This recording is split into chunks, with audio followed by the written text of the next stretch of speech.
Hello दोस्तों, स्वागत है आपका मेरे चैनल एंटोरा अकेडमी में। इस वीडियो में हम 23 अप्रैल के इम्पोर्टेंट करंट टॉपिक्स को मल्टीपल चॉइस क्वेश्चन के माध्यम से सॉल्व करेंगे। स्टार्ट करते हैं पहले टॉपिक के साथ। पहला टॉपिक हमारा संबंधित है कूनो नेशनल पार्क से गांधी सागर अभयारण्य तक चीतों को स्थानांतरित किया गया है, उससे रिलेटेड। पहला क्वेश्चन,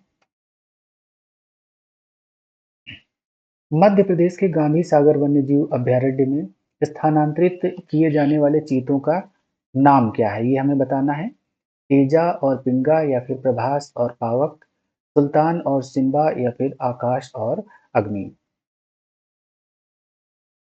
इसका आंसर है बी, प्रभास और पावक। ये दोनों मेल चीते हैं और पहले से कूनो में है, कूनो नेशनल पार्क में है और पर्यावरण के अनुरूप ये वहां पर ढल चुके हैं, जिनको स्थानांतरित किया जा रहा है। सेकंड, गांधी सागर अभयारण्य किन जिलों में फैला हुआ है? भोपाल और जबलपुर, ग्वालियर और शिवपुरी, मंदसौर और नीमच या फिर उज्जैन और इंदौर। इसका आंसर है सी, मंदसौर और नीमच। मंदसौर और नीमच में यह अभयारण्य स्थित है, जो कि राजस्थान की सीमा से सटा हुआ है, एमपी में है। अगला प्रश्न है, भारत में चीता पुनर्वास कार्यक्रम की शुरुआत कब हुई थी? 2015 में, 2020 में, 2022 में या फिर 2023 में? इसका आंसर है वर्ष 2022 में। वर्ष 2022 में नामीबिया से 8 चीतों को कूनो नेशनल पार्क लाया गया था। Gandhi Sagar wild life sanctuary कहां पर स्थित है? पश्चिमी मध्य प्रदेश में। कूनो नेशनल पार्क अफ्रीकी चीतों के पुनर्वास की पहली साइट थी और प्रोजेक्ट चीता के तहत नामीबिया और साउथ अफ्रीका से चीतों का पुनर्वास कार्यक्रम चलाया जा रहा है।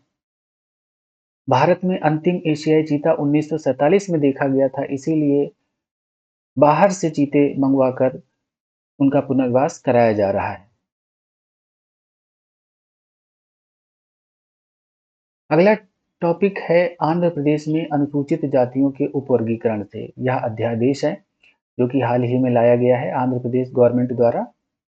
इससे संबंधित पहला प्रश्न है, एससी यानी शेड्यूल्ड कास्ट उपवर्गीकरण अध्यादेश का उद्देश्य क्या है? आरक्षण को समाप्त करना, केवल एक जाति को आरक्षण देना, सभी जातियों को समान आरक्षण देना या फिर शेड्यूल्ड कास्ट समूहों के बीच आरक्षण लाभों का न्याय संगत वितरण करना? इसका आंसर होगा डी। यह आरक्षण के भीतर आरक्षण की अवधारणा पर आधारित है। अगला प्रश्न है, इस अध्यादेश का आधार किस आयोग की सिफारिशें हैं? मंडल आयोग, सचल समिति, राजीव रंजन मिश्रा आयोग या फिर गोपाल स्वामी आयोग? इसका आंसर है सी, राजीव रंजन मिश्रा आयोग। यह आयोग एससी के उपवर्गीकरण के अध्ययन के लिए गठित किया गया था। अगला प्रश्न, यह अध्यादेश किस तारीख को मंजूर हुआ है? 1 अप्रैल 2025, 10 अप्रैल 2025, 15 अप्रैल 2025 या फिर 20 अप्रैल 2025? इसका आंसर है 15 अप्रैल 2025। आंध्र प्रदेश कैबिनेट द्वारा इस अध्यादेश को स्वीकृति मिली है। नेक्स्ट, एससी के उपवर्गीकरण की अनुमति किसके द्वारा दी गई थी? संसद द्वारा, राष्ट्रपति, सुप्रीम कोर्ट या फिर केंद्र सरकार द्वारा? इसका आंसर है सुप्रीम कोर्ट द्वारा। सुप्रीम कोर्ट ने राज्यों को उपवर्गीकरण की अनुमति दी हुई है और यह एससी का सब कैटेगराइजेशन आरक्षण के लाभों को समान रूप से बांटने के लिए लाया गया है। इस आयोग के अध्यक्ष राजीव रंजन मिश्रा, जो कि एक सेवानिवृत्त आईएएस अधिकारी हैं, उनको बनाया गया है और 1992 में पहली बार रिजर्वेशन विद इन रिजर्वेशन की चर्चा हुई थी।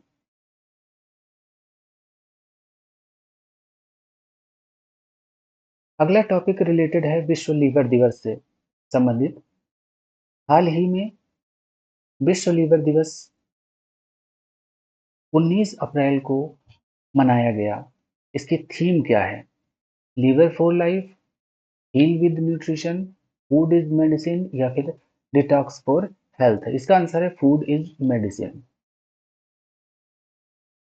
यह थीम पोषण आधारित लीवर सुरक्षा पर केंद्रित है।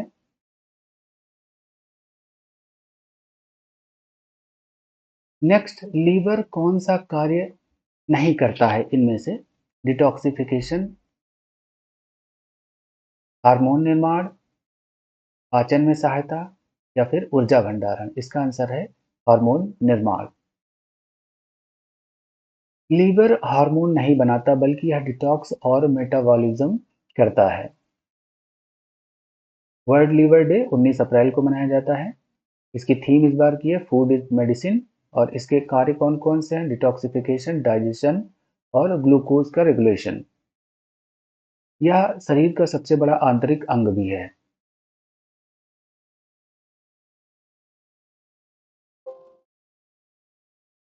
नेक्स्ट,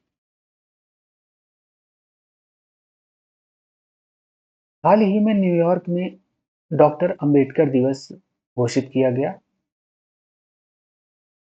इससे संबंधित पहला प्रश्न है, न्यूयॉर्क शहर में डॉक्टर अंबेडकर दिवस कब घोषित किया गया? 26 जनवरी 2025, 14 अप्रैल 2025, 15 अगस्त 2024 या फिर 2 अक्टूबर 2025? इसका आंसर है 14 अप्रैल 2025।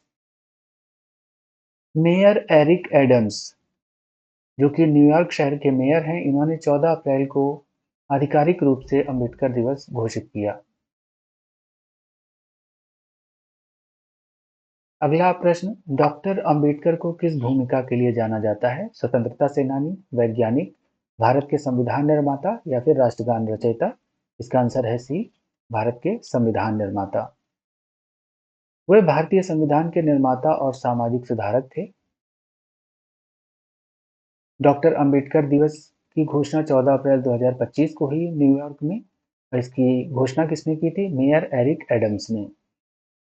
कहाँ पर? यूएन मुख्यालय न्यूयॉर्क में घोषित किया गया। डॉक्टर अंबेडकर ने कोलंबिया और लंदन स्कूल ऑफ इकोनॉमिक्स से शिक्षा प्राप्त की है। वहां से शिक्षा इन्होंने प्राप्त किया था। अगला टॉपिक रिलेटेड है भारत स्लोवाकिया रक्षा समझौते से। इससे संबंधित पहला प्रश्न है,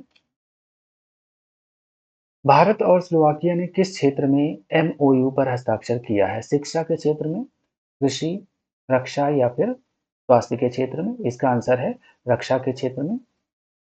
रक्षा के क्षेत्र में संयुक्त अनुसंधान और तकनीकी साझेदारी के लिए इन दोनों देशों ने यह समझौता किया है। अगला प्रश्न है, भारत की किस कंपनी ने स्लोवाकिया के साथ समझौता किया है? HAL यानी Hindustan aeronautics limited, ISRO, ADSL या फिर DRDO ने? इसका आंसर है सी, ADSL ने किया है। यह JCBL ग्रुप की रक्षा कंपनी है जो कि समझौते में शामिल है। यह समझौता अप्रैल 2025 में हुआ है। इसका मुख्य उद्देश्य है रक्षा तकनीक को साझा करना। और इसमें स्लोवाकिया की राजधानी है ब्रातिस्लावा।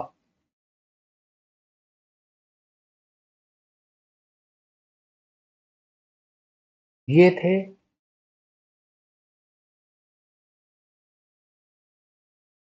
23 अप्रैल के प्रमुख करंट टॉपिक्स जो हमने डिस्कस किए। Thank you. मिलते हैं नेक्स्ट वीडियो में अगली करंट अफेयर टॉपिक्स के साथ।